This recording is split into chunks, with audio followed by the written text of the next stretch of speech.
I was born in 1985, and in that year, if you wanted to buy something, you went to the store.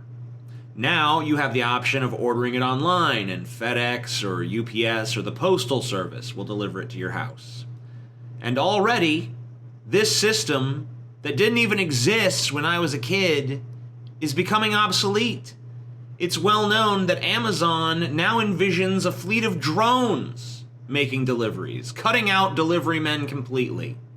Hell, it's even come to light that Amazon not only envisions drone delivery, but envisions floating warehouses from which fleets of drones are constantly being dispatched to make sure that you get your vibrating butt plug on time. Tons of computer and car companies, meanwhile, are hard at work right now, seeing to it that driverless cars are the future of transportation. And some scoff at that. Driverless cars. That'll never happen. That'll never be a thing. Well, you rewind about 100 years and you'll hear the same scoffing about the horseless carriage. History is rich with examples of down-home, salt-of-the-earth people erroneously predicting the failure of nascent technologies. The White House recently released a report stating that 3.1 million driving jobs are in jeopardy due to this impending technology. Because why would a company leave their cargo in the hands of an inept human being when they can have an obedient machine that does what it's told without question or complaint and does it with much greater efficiency and safety? It's true, automated vehicles are not yet ready to take on this role, but how long is it really going to be until they are? 5 years, 10 years, maybe 20 years? No one knows for sure, but given that Google has already been testing driverless cars across the nation with little to no incident, we can assume that this change will almost certainly happen in our lifetimes. Cashiers are being phased out as well. There are a number of restaurants where you don't order from a human being, you order from a tablet. And guess what? McDonald's and other fast food chains are investing heavily in adopting not only automated cashiers, but automated cooks as well. We could be looking at a near future wherein the number of employees that it takes to run a McDonald's at peak hours is 1 or maybe 2. The rest of the labor will be done by machines. And I won't even give credence to those who are still naive enough to see this as just a science fiction fantasy. In 1980, 5 years before I was born, Luke Skywalker was given a replacement limb that looked like a real hand in The Empire Strikes Back after Darth Vader cut his hand off. And anyone who watched that film back then would probably have told you that such technology would never exist in their lifetimes. Yet, now it does. Johns Hopkins University has already developed robotic prosthesis, controlled by thought. They built an arm, a robotic arm that's just like a real arm. It's controlled by your thoughts, and it even has the possibility of sending back sensations to your brain. Science fiction doesn't take that long anymore to become scientific fact. That's the point. Even jobs that you might imagine are not threatened by automation. They actually are. Writing, for example. I don't know how many of you are aware of it, but the Associated Press is currently, and when I say currently, I mean as in right now, publishing articles written entirely by robots. Word generation technology, that's what they're calling it, is being used by tons of companies. Being used by Allstate, being used by Samsung, being used by Yahoo. You don't need a human being to write something anymore. A computer can do it just fine. In fact, a computer can do it better because it can research faster than a human being. It can do math faster than a human being. It can do statistical analysis faster than a human being. A lot of people from all walks of life are staring down the barrel of a shotgun called obsolescence. And many of us are focused on that immediate future. Drivers, delivery people, cashiers, and even journalists are beginning to realize that their professions are on the chopping block. And what about all the people who work at call centers, Right now, if you call a major company, if you call up Sprint or whatever, Verizon, any company that you might need tech support for, you're likely to talk to a machine before you talk to a person. And right now, the conversation is basic, just a series of prompts. Say yes, say no, press 1, press 2, say or enter your credit card number now. That sort of thing. And I think most of us agree that they're annoying as fuck, and we don't want to deal with them. But what happens when something akin to, like, Jarvis from the Iron Man movies can answer your call? What happens when you can't even tell the difference between talking to an agent or talking to a program? What happens when a machine can answer your call and understands you better than the human being who would have been answering your call, which in this day and age probably would have been some dude from India telling you that his name is Dave. Oh, okay, Dave. Sure, Dave.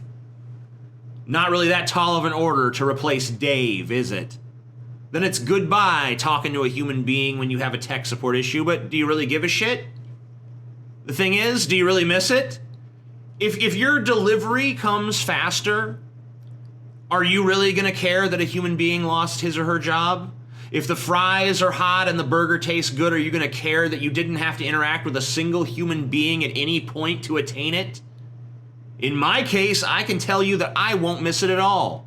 Are you going to care that you're talking to a machine instead of a person when you call Verizon because your phone is all fucked up? Not if the machine is indistinguishable from a person or better than a person. Are you going to miss a human name at the top of the latest, financial report that you read in the Wall Street Journal?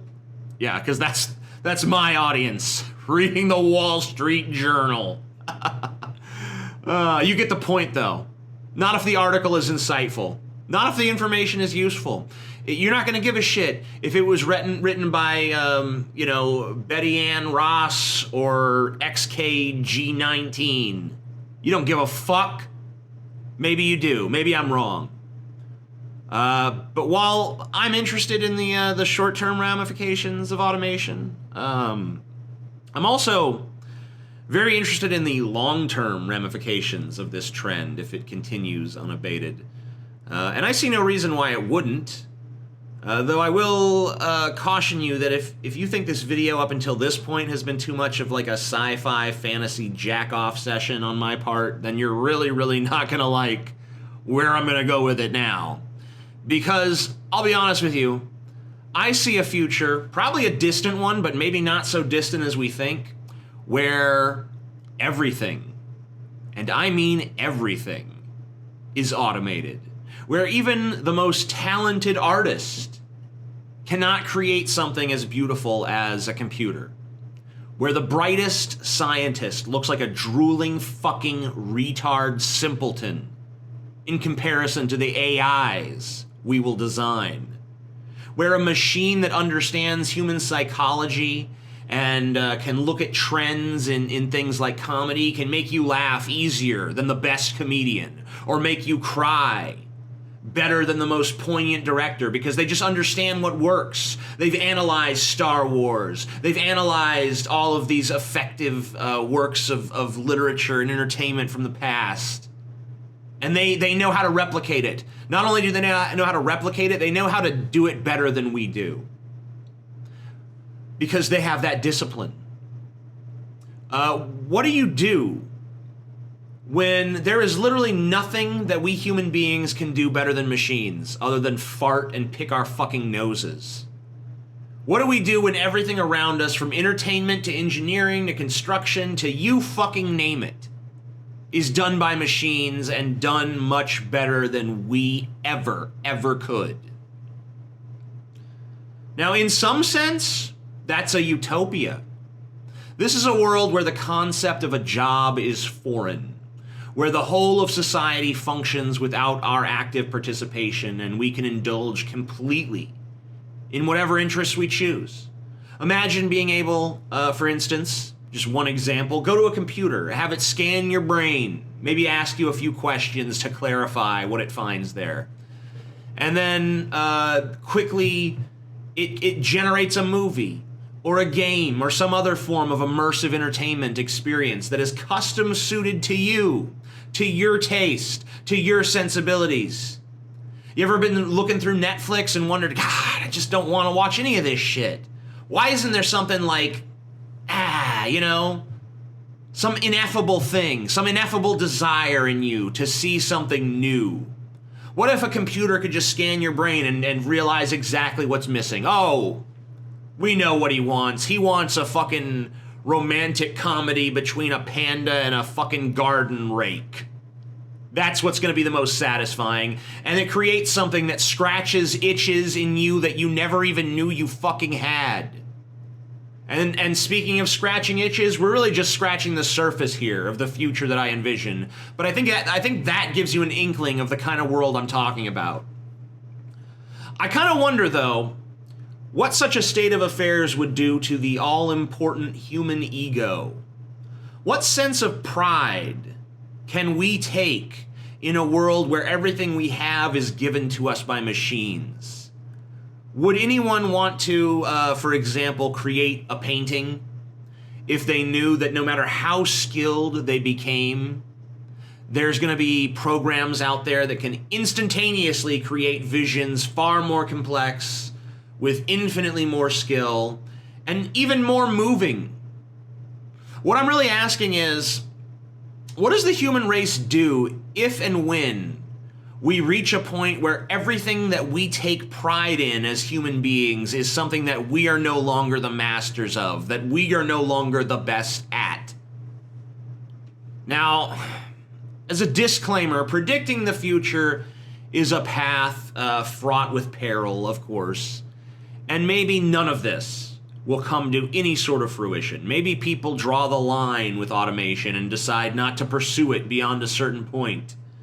Maybe human augmentation, be it genetic, be it cybernetic, be it whatever, is able to help us keep pace with the machines. Maybe Islam takes over the world and the globe is spiraling, into a new dark age. Or maybe we nuke ourselves into fucking oblivion. Or maybe my future does come to pass, but humanity becomes too hedonistic or maybe just too pragmatic to care about the philosophical ramifications of being usurped by our own creations. There's so many variables and countless possibilities, and I don't claim for a second that I'm any more prescient than the next person. But if current trends continue, we may be faced with a future where the human race exists solely to be raised from the cradle to the grave by an automated society wherein our every whim is made reality, and yet we no longer have any pride in our own humanity, and no longer place any value on our own works and our own creations because we've created creators more creative and accomplished than we ourselves could ever be. I mean, I have a fuck of a lot more to say on this subject, folks, but I don't even know how receptive you guys are to this, and I'm running out of time anyway. I'll have to continue this at a future point, or maybe I'll be replaced by Amazing Atheist version 2.0 before I even bother with that, because I'm a lazy fuck. Maybe they'll create a robot Amazing Atheist that doesn't fucking chain smoke and drink and fucking say he's gonna do videos about Beyonce and then don't do it, and whatever, all the fucking shit I've put you people through. What if they create a better version of me? Something that can say exactly what it needs to say, exactly when it needs to say it, and it plays perfectly well because it understands the audience on a deep psychological level that I'm not fucking capable of. Well, until that day when they build that better version of me and I'm out of a fucking job, I'm the Amazing Atheist. Peace the fuck out. Hey, maybe Sargon of Akkad is the better version of me. He's getting a lot of views on those videos lately. I think Sargon of Akkad might be a robot, y'all. We should fucking do something about that. I think we need to take him out. All right, I'm gonna fuck off. You guys have a good one.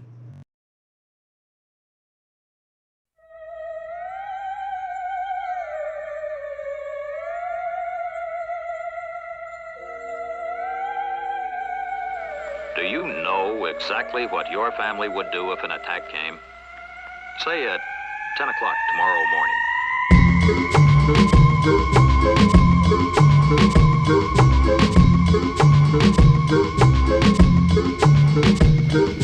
Plastic bombs and glue, doing everything I can do to build the robots. Build the robots. The filling of the room, 'cause all that I ever do is build the robots. I build the robots. I need assembly lines, a crew and much more time. The money's all mine and my funds are everything. I'm gonna have to rob a bank again, 'cause I'm spending every time, and I'm spending all my time to build the robots. Just build the robots. Build the robots.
Build the robots. Build the robots.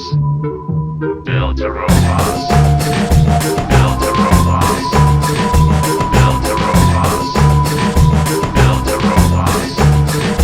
Build the robots. Build the robots. Build the robots. Build the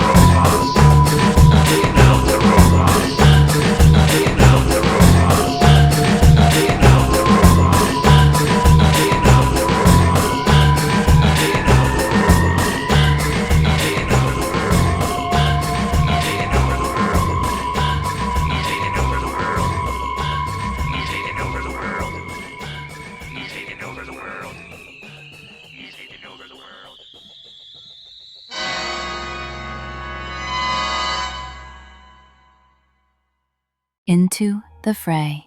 I don't get why everybody hates AI so goddamn much. I mean, obviously, a lot of you are lying. The usage stats are off the charts, right? OpenAI's ChatGPT alone has about 400 million users a week. Meta AI, Grok, Gemini, DeepSeek, all these services have users in the hundreds of millions. Midjourney has over 16 million users on Discord, generating millions of images daily. Canva's AI tools are used by over 150 million people. Grammarly's AI assistance serves over 30 million users. Replica, a place where lonely people go to find human connection with cold, unfeeling machines, hit about 30 million total users in August of 2024. And they're not the only game in town for that. Character.ai has 20 million active users, and there are several other similar services with user counts also in the millions. When all is said and done, it's estimated that 1 billion people worldwide are using some form of AI chatbot or assistant on a regular basis. And yet, it seems like every opinion you hear on AI is negative. And I'm not talking the doom and gloom shit like the Terminator 3 Rise of the Machines Matrix shit. That's a whole other ball of wax. I'm talking about these people who just can't shut up about how much they hate it. Creativity is fucking dead. Whee! People have outsourced thinking to the machines. Oh no! Kids are using AI to cheat on their homework. Well, boo fuckity hoo! It's all just a bunch of soulless AI slop. And you can't even accuse me of coming from a place of privilege on this. There's countless AI channels all over YouTube cranking out low-effort content at astronomical rates, and they're kicking the shit out of me in terms of views. Do you see me crying about it? No, because I cry about it in private like a reasonable goddamn person. Let's go over the shit that gets lobbed at AI and why it's all nonsense, okay? The worst group by a country mile is artists. These folks are beside themselves with derangement over this tech. And the better it gets, the redder their asses get. And what are they really mad about? I think it boils down to three basic things. First, they're mad because a skill they've spent their whole lives acquiring is being replaced by a machine that can do it faster and, in most cases, better. Second, they're mad because AI steals art. Third, they're mad because a lot of their former commission customers are using AI instead of them. So let's break these down one by one. You spent your whole life learning a skill, and now that skill is obsolete. Now, I get why that chaps your booty cheeks and all. But let me ask you a question real quick. Remember when that happened to countless other people in other professions and you gave, let me check my math here, 0 fucks? Remember when factory workers lost their jobs to automation and you're just like, well, that's the price of progress? Remember when cashiers got replaced by self-checkout and your only concern was, does the line move faster? And can I get away with stealing a little bit now? You can, by the way. Remember when Blockbuster employees watched Netflix skull-fuck their jobs into sweet oblivion? Did you even pretend to care? Remember when cab drivers got decimated by Uber? Or when print journalists got laid off en masse because blogs and tweets started breaking news faster? Remember how you never gave 2 shits about any of that? Remember? But now that it's happened to you, oh my God. What a fucking travesty. Now the whole world gotta be in tears. Because instead of having to pay you $100 and waiting weeks, if not months, for a commission, your former customers can now go to the image generator of their choice, type in anime cat girl on a motorcycle in the style of Gustav Klimt, and get something back in a fraction of the time at a speck of the price. And let's be real, half the art that's getting replaced was not exactly high art to begin with. It was grind work. It was volume-driven trash. Porn and personas and D&D characters and anime shit and so on. And you can say to yourself, well, I guess that hustle is losing viability. Time for me to use my talents for something else. Maybe I'll use them to create things that actually reflect me, like an artist is supposed to fucking do. You could say that, but you don't. You try the shame tactic instead. You spread the word that AI art is soulless. Soulless slop. And anyone who supports it is a traitor to art itself. And that they are material participants in the death of creativity. Well, that's all well and good, homie. But at the end of the day, the economics and logistics don't change. If I want an image of Judy Hopps from Zootopia rubbing suntan oil on her oversized bunny butt, and I do, my old option was pay one of you a bunch of money, wait way longer than you said it was going to take, and then get something I may not even like. My new option is to type a prompt into an image generator and get what I want in seconds. And if I don't like it, I just change the prompt and try again. Or try a different generator. AI offers a better user end experience than commissioning your ass. That is just facts. Don't get mad at me. I didn't make the facts. I'm just reporting them to you. So what about that second thing? AI steals art. Well, let's say you get commissioned to draw some Ninja Turtles fan art of Shredder spanking April O'Neil while Krang watches in the corner, right? Are you not going to look at character references? Of course you are. You're going to Google the shit out of them. You're going to pull a dozen screenshots, couple of comic panels, maybe even some fan art, especially if it nails the anatomy or the pose you're trying to hit. You're going to study outfits and proportions and facial expressions. You're going to use that as a visual shorthand because no one draws Shredder from memory unless you got very serious issues or a very specific fetish. And you know what? That's not theft. That's just called reference work. That's called influence.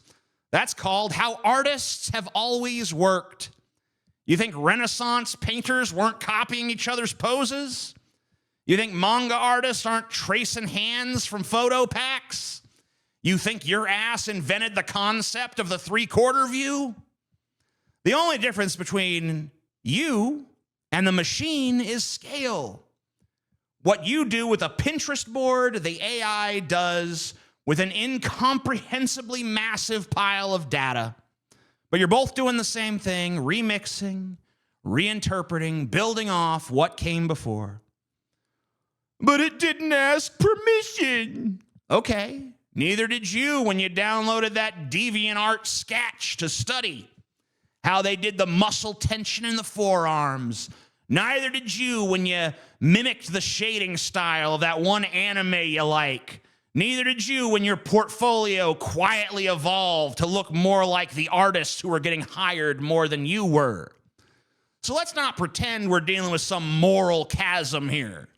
We're dealing with a scale issue. We're dealing with jealousy. The AI is faster than you. It learns faster than you. It references faster than you, and it doesn't get tired. And it doesn't have a Twitter account full of drama. It just outputs. And that brings us to the third thing, the money issue. We've already touched on it. Now, you liked making your little extra cheddar with your commission work, and now it's drying up because of AI. So let's reiterate some key points here. AI costs a fraction of what you charge. It's much faster, and it's much more customizable. The only thing you're selling at this point is soul, because AI art is soulless. But let's be real, homie. You weren't out there painting Mona Lisas. The guy who commissioned you to draw Leon Kennedy making out with Mr. X was probably not looking for something soulful, okay? Just looking for a little something for the spank bank. Little dopamine hit, little visual snack. And now they can get it without you. Without waiting, without negotiating, without risking that you're going to ghost them halfway through the process because your creative energy was like misaligned with the request, man. AI gives them exactly what they want, when they want it, and if it doesn't, just re-roll. But let's move on from the artists. I feel like we've been mean enough to them. What about these people who bemoan that everyone's outsourced all their thinking to AI? What do I say to those people? I'd say I've lived on this planet for about 40 years. And in that time, I have observed a lot of human endeavors. And I have witnessed very little in the way of thinking from most people. What exactly are we worrying about here? That the average schmuck is letting a chatbot do their homework or write their emails? Like, so fucking what? What is the tragedy of this that I'm apparently missing? ChatGPT hit the scene in November of 2022, right? Well, I remember October of 2022 pretty well. And when I think back on that time, I don't recall a bunch of scholarly types contemplating Marcel Proust and shit, do you? I recall that we were exactly the same sludge-brained clout addicts that we are now. The only difference is that now, instead of poorly paraphrasing Wikipedia ourselves, we get a robot to do it. Instead of fumbling through emails that sound like they were written by some kind of concussed golden retriever, we slap in a prompt and get something halfway coherent. And somehow, this is supposed to be the death knell of the human spirit? No, it's just admitting the truth.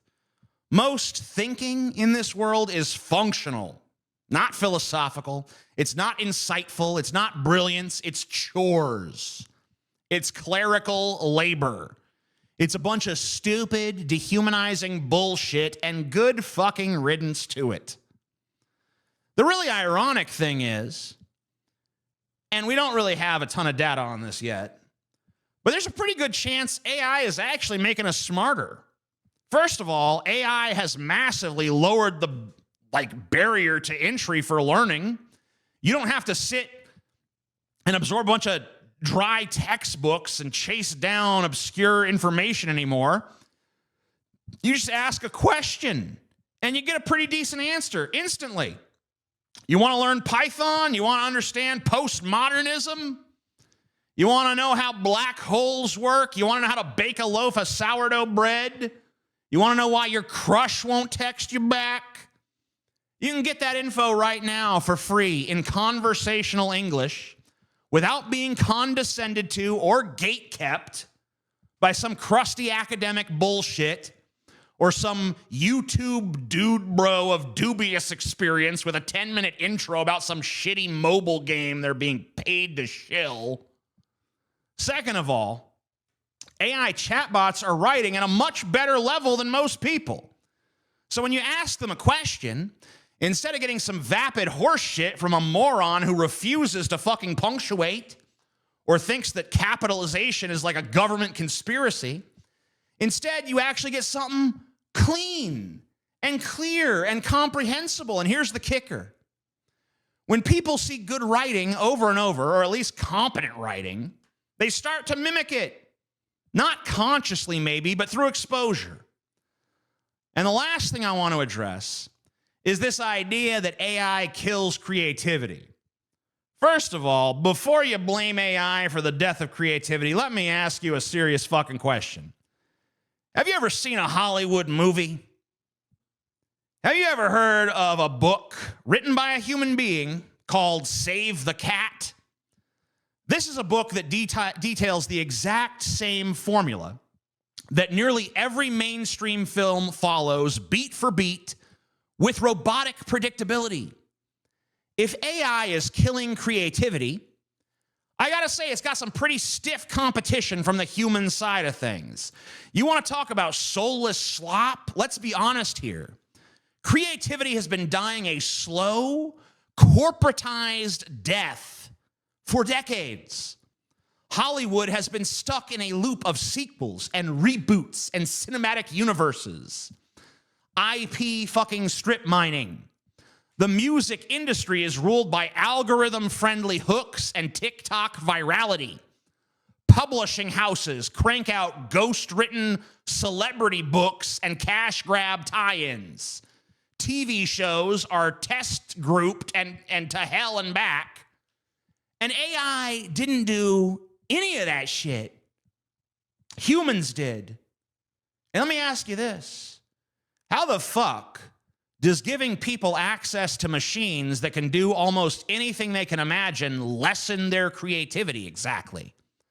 What about that paradigm harms creativity? You hand a paintbrush to Picasso, and he changes art history. You hand the same paintbrush to your boy Todd, and you get a stick figure with tits. Now, give them both Mid-Journey. Picasso's still going to produce something wild, and Todd is still just going to ask for anime titties. Creative people are always going to be creative, regardless of medium, regardless of tools. The only difference is that now poor stupid Todd can make a hot anime chick riding a dragon or something. I don't see how that makes him less creative. It gives him the tools to do some shit he otherwise never would have been able to do, which is exactly what tools are for. Now, as for the idea that AI is going to go Skynet and kill us all, yeah, it might do that. But we had a good run. Well, we had a run. That is all. If you enjoyed this video, give it a like. Leave a comment down below. Check out the links in the description. And most importantly of all, share this video with someone you think needs to see it.